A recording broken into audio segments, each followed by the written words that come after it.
Hello, everyone. Thank you for joining us, as always, on the Global Underwater Explorers YouTube channel. I am one of your regular hosts, Nico, and I am joined today by the big boss, the president of GWE Global Underwater Explorers, Mr. Jarrod Jablonski. Hello, sir. Welcome to the channel. Welcome back to Hello, Nico. Hello, Nico, and hello to all of you. It's great to be back again. I wish I was here more often. We'll do as well. But you have something very cool to talk to us about today, I believe. So it goes with, this isn't breaking news anymore at this point, but we're involved with quite a cool project that's just unleashed and that's just open to the public sphere. Deep Dive Dubai. So I'd actually just like to start off by asking you, can you tell us a little bit more about this deep pool, about logistics behind it, about what it is, about everything? Go nuts.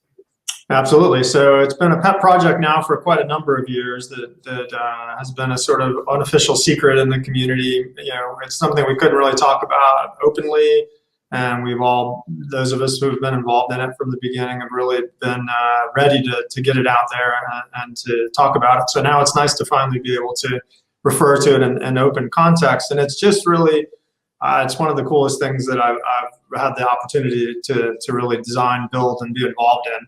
So just for the guests that might have been hiding somewhere over the last couple of weeks, 14.5 million liters, that's like 370 water trucks, 6 Olympic-sized swimming pools in the facility. It's 15 meters deeper than anything else, at 60 meters deep, and about twice the size of the next deepest in the pool, the next deepest diving pool in the world. And then it starts to get interesting from there. So that's the sort of structural component to it. And I think there's so many different pathways that we can discuss here. But one of the interesting aspects has been the development of these diving operations, facilities, diving pools around the world. And I'm excited to see them happen, actually. And I think that all of the other deep pools in the world, I mean, they've all in their own right done a fantastic job and been a really great support tool in those specific communities as well as globally. And the reason is that it really provides an optimal opportunity for people in the area and internationally, as we've seen with most of the larger pools, to really train in a very static environment that lets them become exposed to diving if they're anxious about diving. There are many people, those of us who love the underwater world sometimes forget there are plenty of people who are anxious about being out in the water, being in the ocean. They're worried about things like sharks and sea creatures and being underwater with waves and currents. And what all of these facilities do is they provide those people an opportunity to really see what the world is like. And things are most scary to people when they're unknown. And then as you really get your head below the surface and realize how an amazing environment it is, then you can change your perspective. And so I think all of the operations do that. What we wanted to do is to do something that was really engaging. So in addition to doing something really big and really deep, to increase the scale and scope of how people could interact with it, meaning to incorporate technical divers, to be a credible training platform for also freediving athletes. You need to go bigger and deeper in order to accomplish that. But then to be more engaging, because anytime I've been to any of those operations, I'm always impressed, and I will always be impressed with the challenges that they confront, for which I'm even more familiar now that I've done it. But in the end of the day, if it's a pool, then you're going to start to lose interest as a diver. You'll be interested in it as a training venue and as a place to knock the rust off, but you're not going to be really interested and engaged. And so we try to take all of those aspects and bring, really pump them up on steroids by creating a really surreal, unique environment that really captured people's imagination, gave them something cool to look at, gave them the opportunity to explore a particular kind of environment and really engage repeatedly in an interesting and dynamic way. And that succeeded really beyond our expectations, which is really exciting because what we've seen is an overwhelming response from the people one of the groups I really hope to capture, which is non-divers who have always been curious about scuba or freediving, but haven't tried it. And we're being overwhelmed with the response of people who want to do that.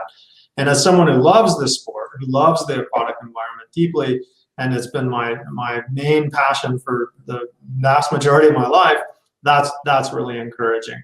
And we chose this theme, the sunken city effect, because I wanted it also to be something that was not something you could easily do as a diver. And so as a diver, we looked at other themes like shipwrecks and coral reefs and, these areas that are largely accessible, oil rig. There were, a dozen or so different themes that were all vetted and considered. But really, you can do all those things, really, and they can be quite cool, absolutely. But I think it's hard to beat what nature does on a coral reef. And there's fabulous wrecks all over the world, but how many people get to dive in a sunken city?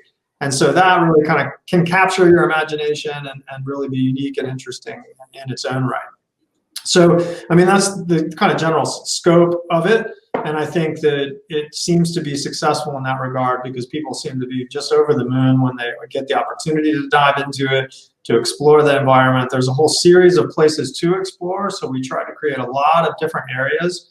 We have an entire donut-shaped feature at 30 meters where people can enter from 2 different windows. So there's let's say a main shaft that goes down to 60 meters. There's a rectangular pool-like structure that's themed like a city center, where the center has collapsed from a sinkhole down to 60 meters. And then we have a tree growing up from depth. And then we have sort of storefront facades with windows that you can go swim behind the storefront areas. And then from a couple places, one through a circular bookcase. So you can dive 9 meters down through a bookcase and check out your favorite titles. Or you can go down the main center part of the shaft. And from there, you can enter from one of 2 windows into the first of the what we call donuts, where the floor in this donut is at 27 meters. So you have a 3-meter scope that you can go up and down in, and then you can swim around this circular feature. And you're crossing through a series of rooms: living room, kitchen, art room, dining room, TV room, all these kind of fully furnished rooms that you can explore where the environment is falling down around it and where you have those thematic elements throughout. And then there's 2 vertical shafts as you're swimming that are in the floor, and they're at halfway point. So on one side you have 2 entrances from the shaft, and then as you swim around at the halfway point you have 2 vertical shafts before you get back around to the next exit. And those vertical shafts connect to another donut that sits at 40 meters. And then that donut has workshop, arcade, game room, all this sort of stuff. And we have been moving around these various various pieces of furniture: cars, motorcycles, ATM machines, parking meters, all this sort of stuff. We move them around a bit to keep the environment dynamic and to kind of play around. Then we'll be adding them on a regular basis. In fact, we're now in the process of outfitting 40 meters. We kept it a little bit more Spartan in the beginning. We're going to add some additional features there, and then we're going to kind of rotate around and move things around and add things so that when you come back, if you're diving with some regularity, when you come back, the environment will be different for you, and you'll have different things to do. We'll have a lot of different engaging activities that people can pursue. And then I haven't started talking technology, so if you're not tired of hearing me talk yet, so we've got a wide range, 56 underwater cameras in the water, which we are mainly using from a safety perspective, so that we can monitor all activities and be sure everybody's comfortable and safe. And then we also broadcast those cameras in a couple different places. One, they're accessible from a media production room, but they're also accessible at the pool deck. And they're also IP addressable cameras. So over time, we'll probably make some of those live, or at least we'll allow access to some of those at different places in the facility. So that gives us some growing room. We also have sound pumped throughout the underwater facility, so you can hear music as you dive. Whale sounds are one of my favorite. It's kind of fun to swim around in this sunken environment listening to whale sounds. But we could put on whatever your favorite music happens to be. We can also use that for diver recall. So we can make an announcement if we need people to come back. That's another of the several features that's also convenient if you wanted to do underwater filming, is we can coordinate with that. We also have full face masks with sound communication, so we can have crews, camera people, whomever, depending what kind of photo media shoot was going on, and divers could communicate with the surface, and then the surface could relay communication to the group. So let's say a cameraman could talk, could talk and say, I need all the divers to do this, and then that would go to the surface, and the surface would speak through the comms, and you could coordinate those kinds of actions, which we've done on a couple occasions now and found that pretty useful. And then there's 150 wayfinding and ambient lights. So we have some mood lighting, like ambient street lights that are glowing. We have wayfinding lights throughout the facility so that we can light up, which we can also adjust. Some of the lights are color RGB, so we have color adjustable lights in some areas.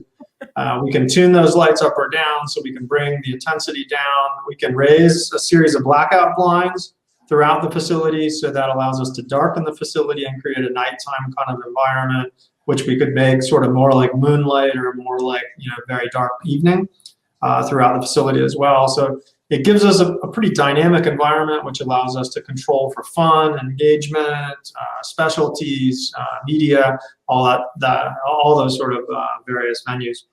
Yeah. And then I think the last major thing, I don't want to rattle on too long, but we've got also 2 underwater habitats, which I believe are unique, certainly unique to any deep pool in the world, and I don't know really of any facility that has such a thing. So they are at 21 meters and at 6 meters, so 70 feet and 20 feet for any of our Imperials out there in the world. And the donuts, by the way, 100 feet and 130 feet, which I'm sure a lot of our divers are aware of. But anyway, these underwater habitats allow you to swim through a rectangular opening, and then you come up into a surface pool of water. So sort of like a diving bell that was built into the facility.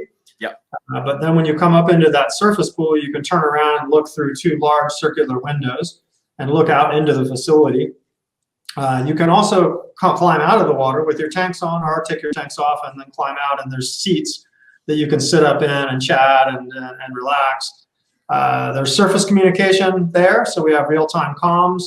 We have a distress or just attention button, so you can signal, hey, I'd like to talk to somebody, and it'll ring an alarm on a life support control panel up on the dive safety station. We can also see everyone, and we can also push media to those habitats as well. And we can also put different gases there if we wanted to. But the most unique place that's relevant is in 6 meters, where we have oxygen location and oxygen bibs masks that we can plug in through a QC6 pluggable connector. So you can do your oxygen decompression even in the habitat if we wanted to. And that's just the main reason for the bibs mask, is just like in a chamber, so we can capture that high oxygen content and not allow the environment to escalate in its oxygen content. So I feel like I rattled on for a while, and I feel like there's a lot more to tell, but I think that's enough of it that we've created some structure to discuss. I mean, 2 questions to that. Is there anything the pool doesn't have? Well, we don't have real fish, so it's fresh water, and we talked about that in a number of different ways, and the decision isn't trivial, but there's already a lot of aquariums in the world you can dive. There are a number of maintenance issues that come in, and so we just decided we wanted to focus on more of the surreal environment as opposed to the aquatic life environment.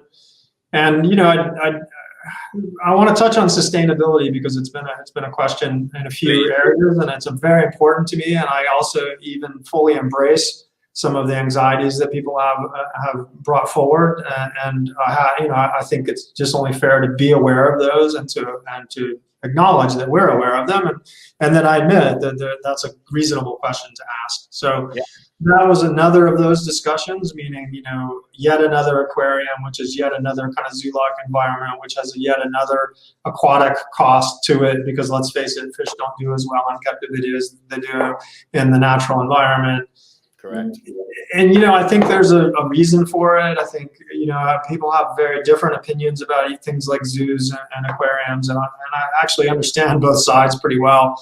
But I do see value to people being able to interact with an environment, to be familiar with various animals, hopefully to become more concerned and appraised of them. But that was just a different angle, so we didn't pursue that. Now, we did pursue robotic fish. for a while. So we played around with the idea of that, and I haven't entirely given it up because it'd be kind of fun, but the technology is just not quite there yet. So to the sustainability side, I mean, that's just, having founded an organization oriented around conservation, aquatic conservation, and spent the bulk of my life really working on these kinds of issues, either in caves or in terms of marine conservation and coral preservation and fresh water, groundwater studies and preservation.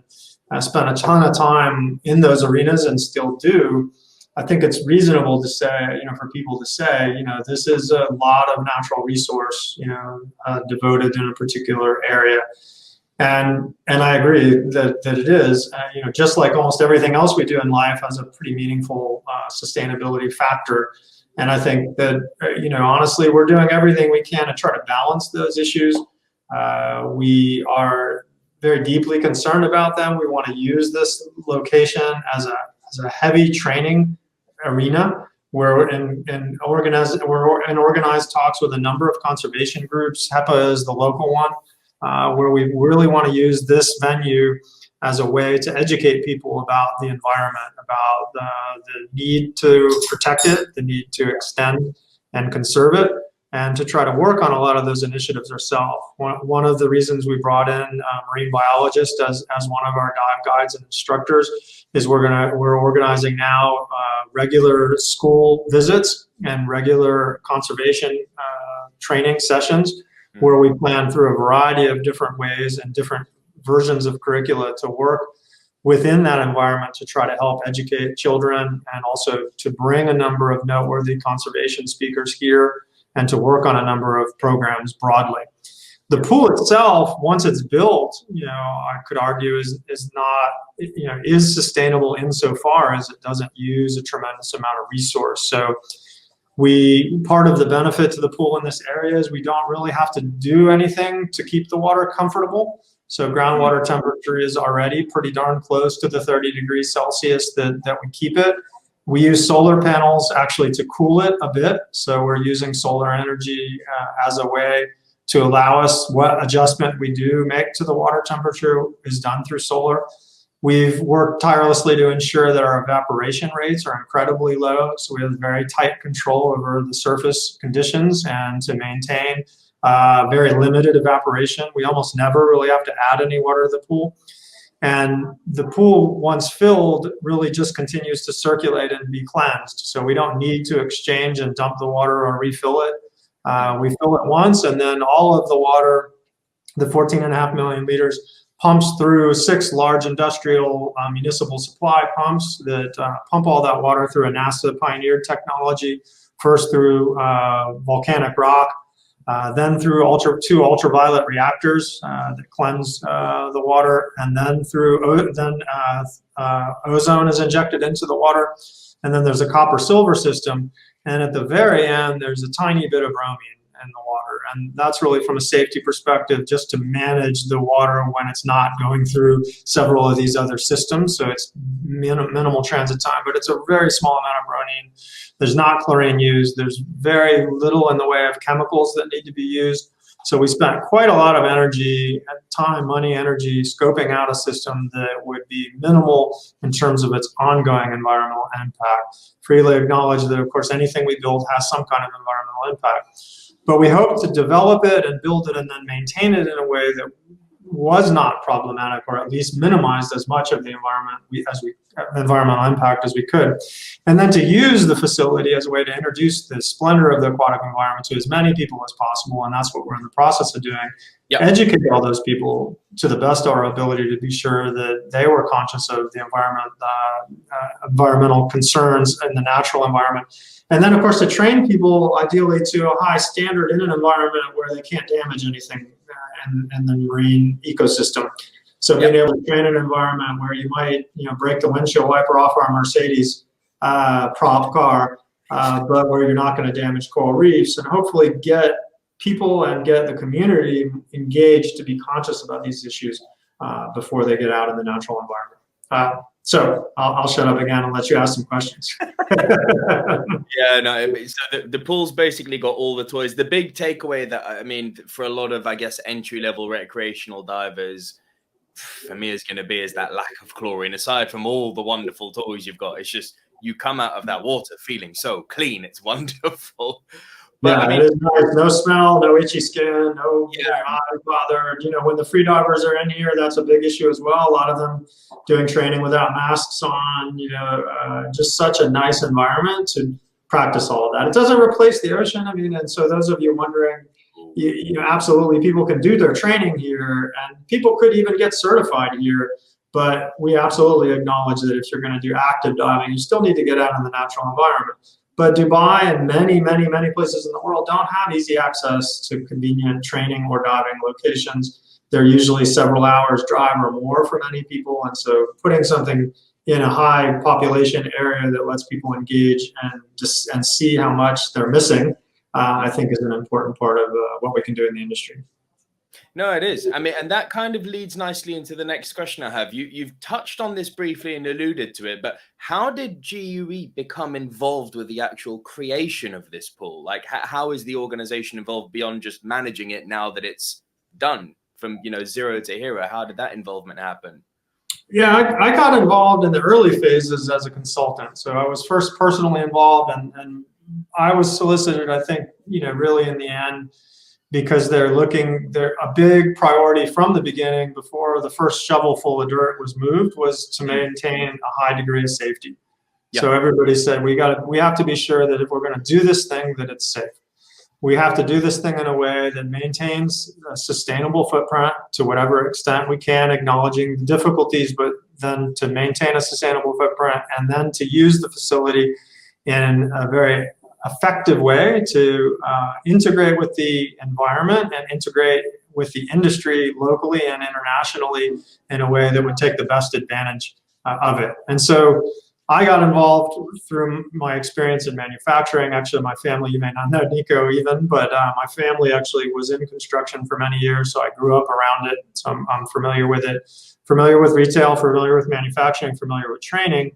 And then because of the kind of diving that we do within the community, being able to create and bring a team here to ensure that whatever we could do in that regard was done at this facility. And so that's GUE's involvement is ancillary to the effort, you know, to really focus on effective outreach, effective utilization, and high degree of safety.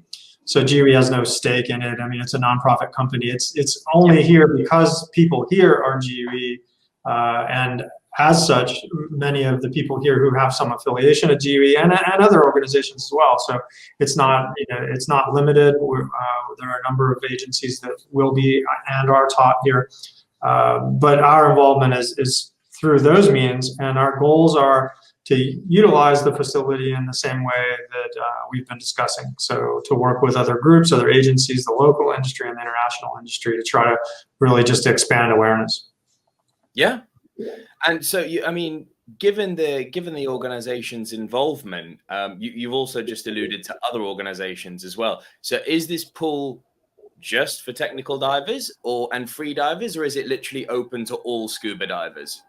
Yeah, actually, that's a great question. So we also tried to design it to be sure that it wasn't just for any particular group. And we broke everything into three main categories: into a discover, into a dive, and into a develop category. And the discover category is oriented around just introducing the aquatic environment to people who have little or no involvement in that environment. And that can be done really with a snorkeling experience. So some people who, for whatever reason, are not comfortable even going underwater, or maybe they just want a shorter trip or a less expensive trip, or young people or whatever. So we'll do this a lot with school kids, where we can put them easily and efficiently and quickly in snorkeling equipment, and then they can take a tour around, which is still really cool because the water's so clear when you first swim out over the ledge and it drops, 60 meters below. Yeah. You get a little moment of almost vertigo, and then a really surreal experience as you swim around and check out all the activity. And it's really fun to watch the free divers and the divers and all that kind of activity. So snorkeling is a Discover program, and then there's a Discover freediving program, which introduces you to freediving. We have free divers on staff here, a world champion here on staff as well.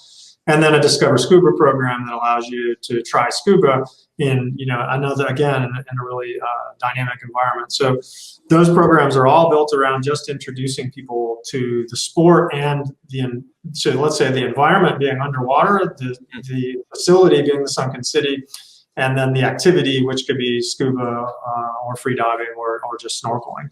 So heavy emphasis there. We put a lot of stuff in shallow water so that it's very engaging for people who are snorkeling or just experiencing the environment. And then, of course, the dive is a bit obvious. It's just for people who are certified and want to dive at different levels, and then develop as a host of training that we'll offer through all the various curriculum. And you don't need to be a GUE diver or GUE trained. You could be from, say, a NAUI or a PADI or an SSI and come and experience the facility. Absolutely, and we've had quite a lot of those people already.